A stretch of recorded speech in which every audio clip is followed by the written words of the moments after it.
What a lovely but ridiculous sentiment. Chrysalis made her way to the window to overlook their invasion of Canterlot. Changelings swarmed the trees. Ponies were littered about, trapped in goo. All was going as well as she had hoped, and soon Canterlot would fall to their might, and she would never have to worry about her children or her going hungry again. A dull ringing sound reached her ears. She twitched her ear and turned to face the disturbance, only to be met with a solid wall of the very thing she needed to consume to survive. She screamed as it collided with her, the feeling of several bones in her body breaking upon impact, which only served to intensify her agony. The last thing she saw before passing out from the sheer amount of pain she was experiencing was their only hope for food, growing further and further away.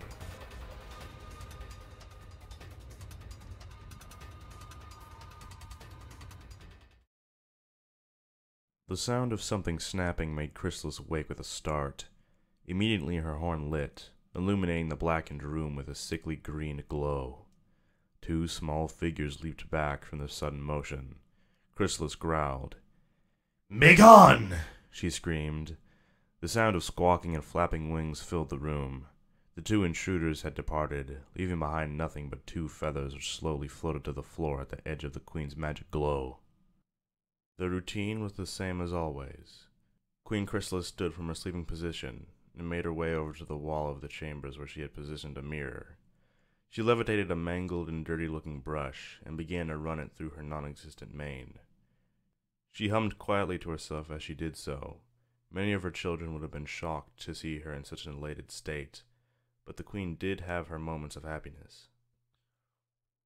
Once she deemed herself presentable, she forced open the rotting doors of her chamber, causing them to hit the walls and producing a sound that echoed across the spacious hallway and into the desolate hive tunnels for miles.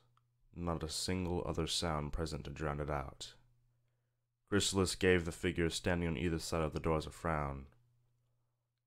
"I should trust that the next drones I give the Queen's guard position to will not be so foolish as to let trespassers into my chambers." The unmoving figure did not respond. "Nothing to say for your failure. Very well. I will expect to see you working the tunnels again within the next 3 hours. A stray gust blew by, causing the precariously mounted weapon on the guard's hooves to fall to the floor, taking the guard's leg with it. Chrysalis said nothing for several seconds. A green glow came from her horn, positioning the leg and the weapon back into place. "Do not fake injuries as an excuse to get yourself out of discipline, worm!" Chrysalis snarled.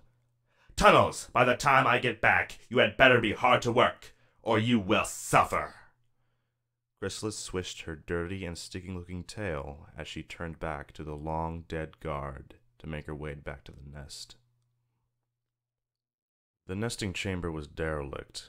Walls that once housed legions of her children were waiting to be hatched, stood cracked and dry. A hole in the ceiling of the chamber through which sunlight shone through provided the only source of light. Littered all across the floor of the chamber were hollow and empty exoskeletons. Some retained the likeness of the changeling they once housed. Others had long since dried up and were barely held together by the same goo that they had used to capture the ponies with 2 years ago. All of them were positioned to look as if they were standing, or in the middle of some important work. Queen Chrysalis looked out upon her children from a balcony on top of the chamber. A sight of all of her children working so hard to provide the hive brought a smile to her face. She placed her forelegs on the balcony railing and lifted herself up. "My children, another day begins, and so we grow a day closer to taking back what is rightfully ours. Equestria will tremble at the sight of us. They will fall before our wrath, and this time their love will not protect them from our numbers." She spat the word love with a hint of hatred. "We will be victorious!" Queen Chrysalis paused to hear the cheers of her children, but the only sound that reached her ears was the vacant sound of wind blowing through the multiple and now empty tunnels that they had constructed. She frowned, her ears going flat against her skull. Why did her children not cheer for their impending victory?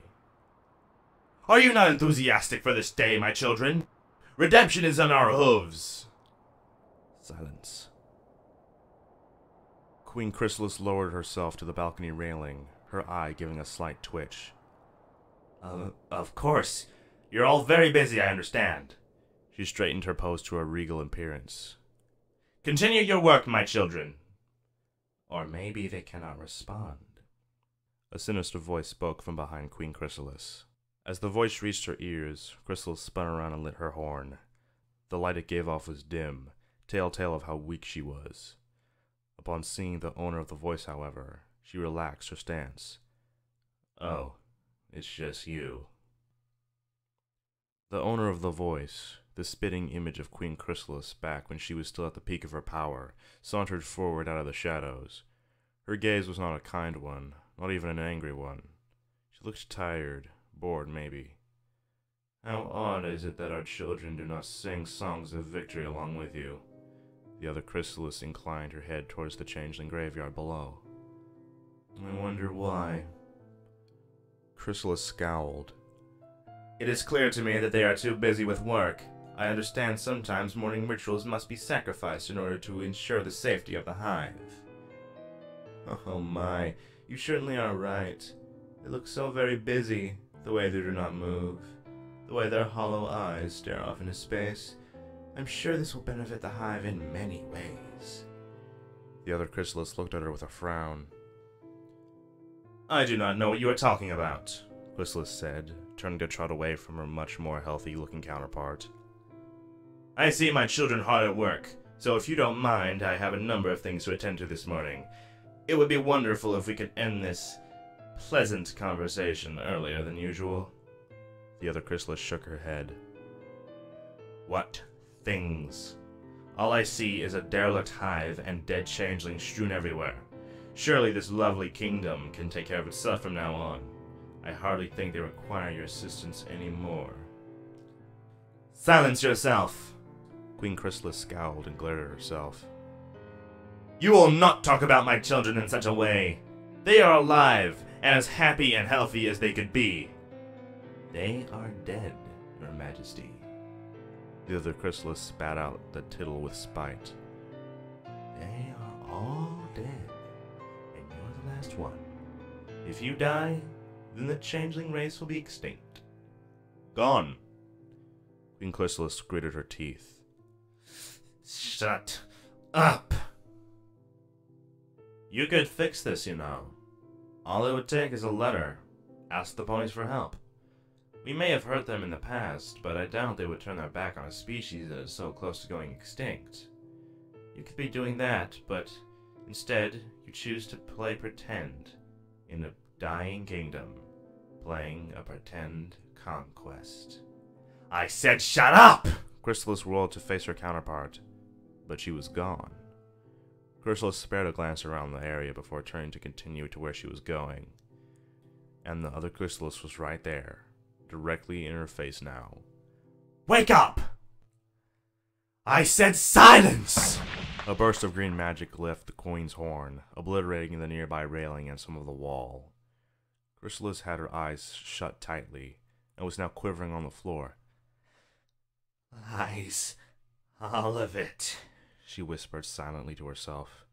She could feel something in the back of her mind trying to suggest the opposite, but she quickly silenced it and stood to her hooves once again.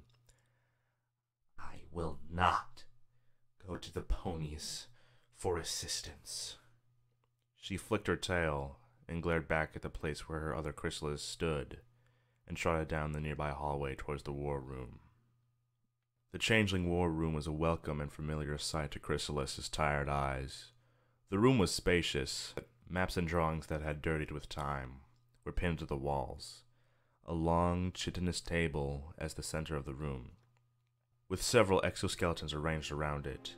Each wore a different armor, detailing the wearer's rank. Chrysalis took her seat at the head of the table and let out a tired sigh. I apologize for my tardiness, she spoke, her eyes sweeping across the dusty and dirty room. I was caught up in another matter. She cleared her throat. In any case, I declare this meeting now begin.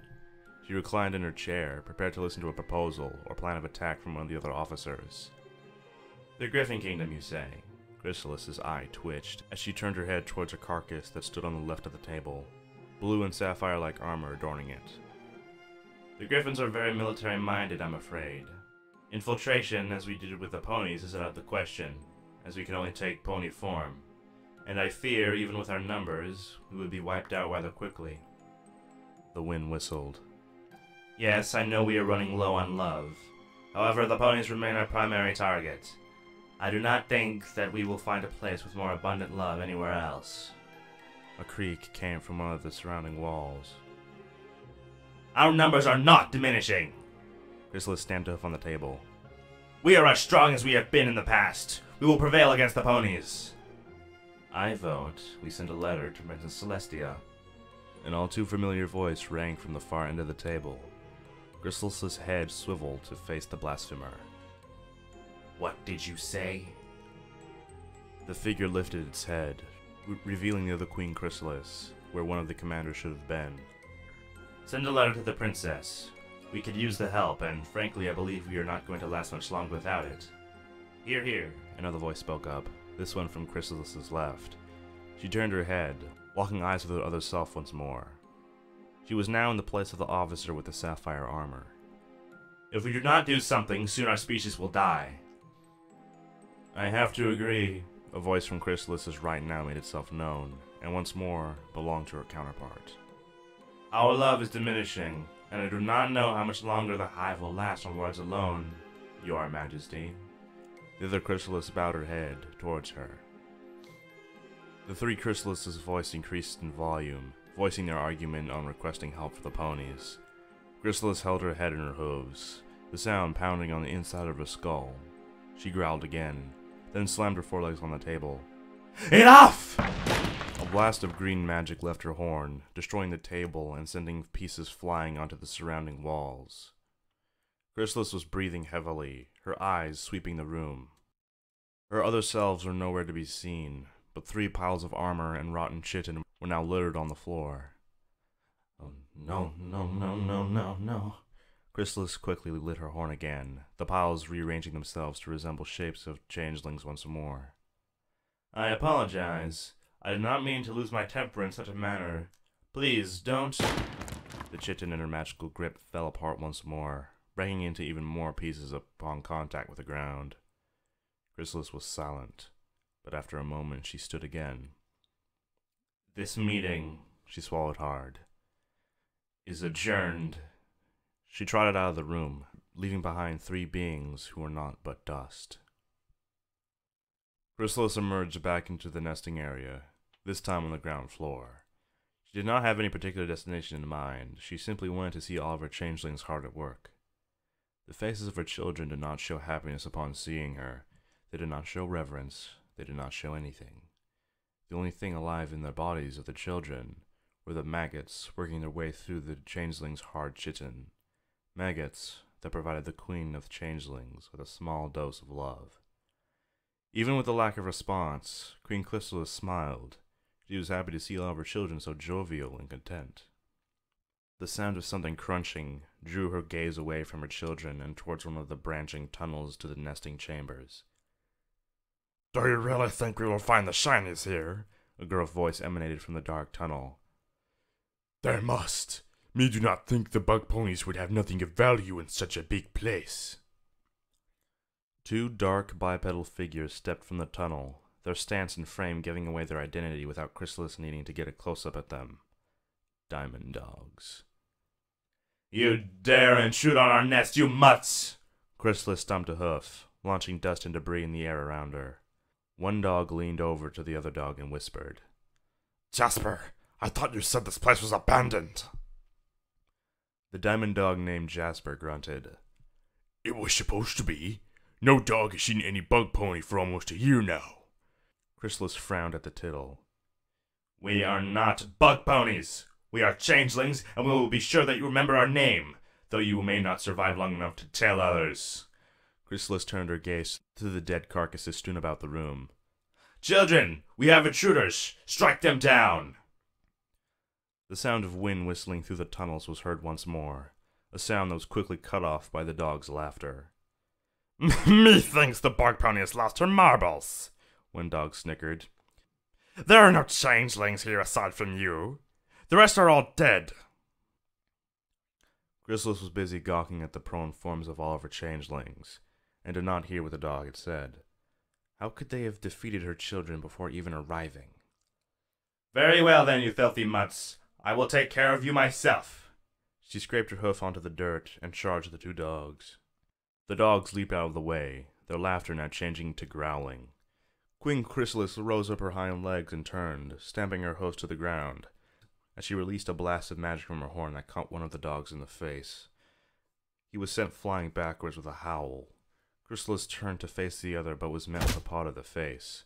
Her head snapped backwards with a gasp, and she felt something smashed into her gut along with an agonizing amount of pain. Chrysalis flew through the air before rolling down a small hill, goo splattering across her chitin and smashing her tail to her flank. She came to a stop, struggling to catch her breath. She could hear patting paws and laughing as the dogs drew closer. Bug Pony should not have done that, one spoke, a giddy tone to his voice. Bug Pony will pay. Once you're out of the way, we will... Chrysalis shot them a glare, her horn lighting anew. Fury overtook her thoughts as she released a blast of green magic from her body, one that sent the dogs plowing backwards into a wall. Get out! She released a blast from her horn and smashed into the wall next to the dogs, spraying debris everywhere. The dog named Jasper growled and rose back to attack her again, but he was stopped by a paw on his shoulder. Jasper, that's not worth it. Let us return another day. Bug Pony is almost gone anyways. Jasper seemed to relax and grinned. Yes, Bug Pony will not last much longer. We will return when the vultures have picked your bones dry. The two dogs left through the tunnels they came, and Queen Chrysalis relaxed her fighting stance. Stabbing pain came from her gut, causing her to wince. Looking down, she could see a fresh wound across her belly, green blood leaking out.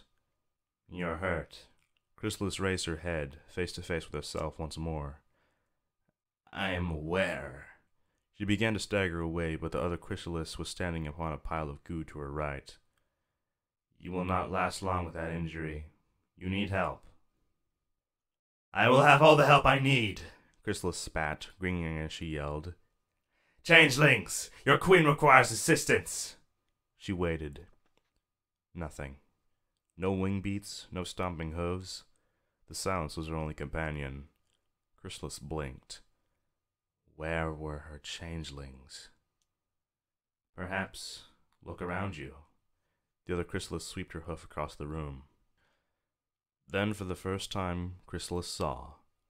Dead changelings littered about the room, their chitin dirtied and rotten with age. Maggots called the deceased children home, and it was the love generated by these disgusting creatures that had kept the queen alive for as long as she was. Once beautiful and chitinous walls were now dried and cracking, egg pieces laid scattered about the room. Chrysalis inhaled a sharp breath, causing her to cough. Don't strain yourself, the other Chrysalis warned, her horn lighting as a quill and piece of paper floated over to the queen. Please, you know what you have to do. You know what's best. Chrysalis coughed again, green blood splattering the ground in front of her. It hurt to cough. It hurt to move.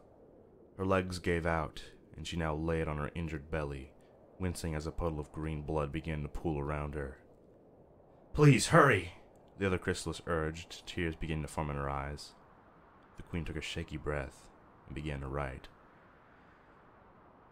Dear Princess Celestia. A wet spot stained the letter. Help me. Chrysalis picked the letter up with her magic, and with the last of her strength, focused it into telling the letter where to go.